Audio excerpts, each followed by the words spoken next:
over a century, people have believed that the human soul has weight. Not metaphorically, literally, that when a person dies, something vanishes. A weight, small but measurable, disappearing at the exact moment of death. This belief traces back to one man, Dr. Duncan MacDougall, a physician from the early 20th century who conducted a bizarre experiment to prove, once and for all, that the human soul had mass. His conclusion? The human soul weighs exactly 21 grams. But was he right? Or was it just another case of bad science wrapped in good storytelling?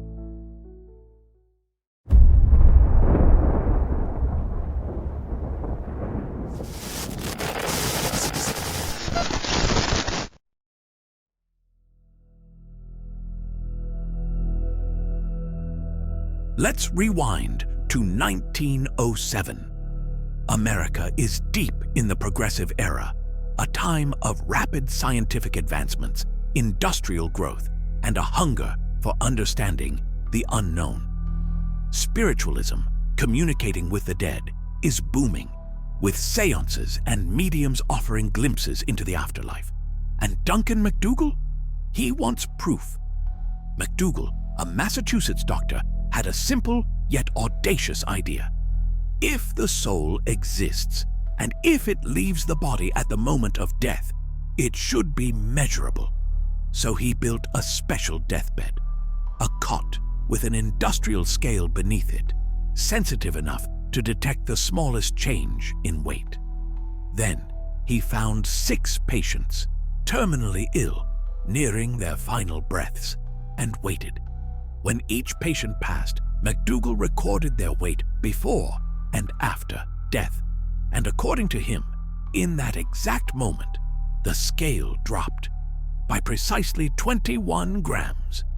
But here's the thing. Was it really the soul, or just something far less mystical? MacDougall's experiment is famous, but scientifically, it was shaky at best.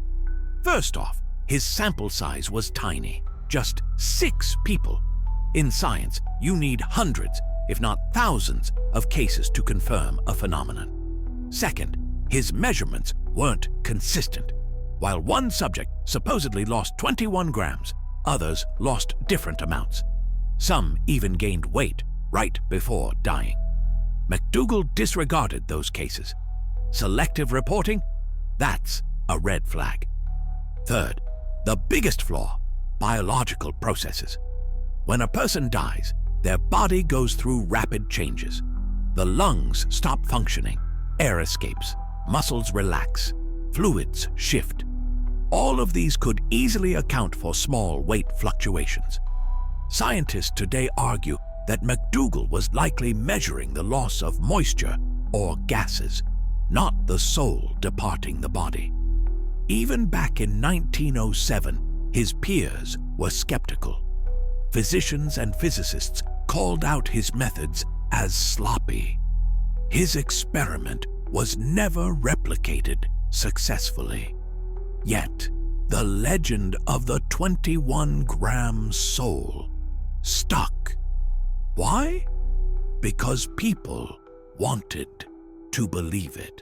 Even though the experiment was dismissed by science, it exploded in popular culture.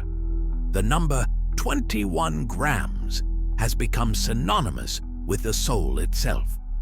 It's been referenced in books, documentaries, and even a Hollywood movie, 21 Grams, 2003, where the title symbolizes life, death, and the idea that something leaves us when we die.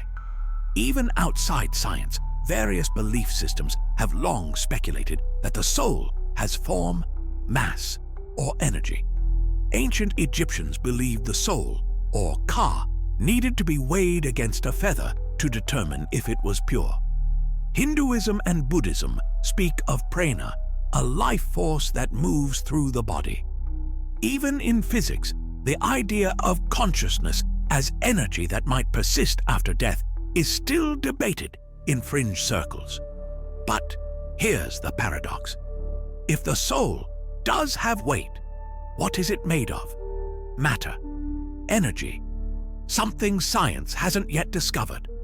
Or was MacDougall simply measuring the final breath of life leaving the body? Let's entertain the idea for a second. If the soul had weight, if it were a real, physical entity, how could we prove it? Today's technology is far beyond what MacDougall had in 1907. Hyper-precise scales, quantum physics, high-energy particle detectors. If the soul exists as a form of energy, shouldn't we be able to measure it? Yet, no modern experiment has replicated his findings. Some researchers have attempted related studies.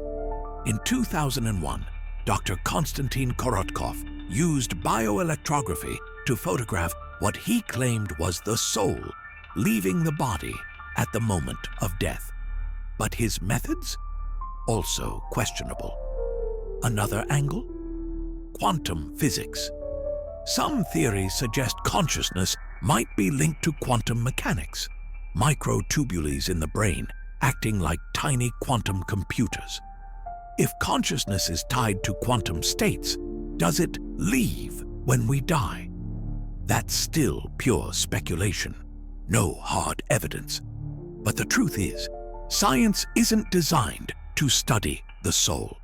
The soul, by definition, is something beyond the physical. Science measures matter, energy, force.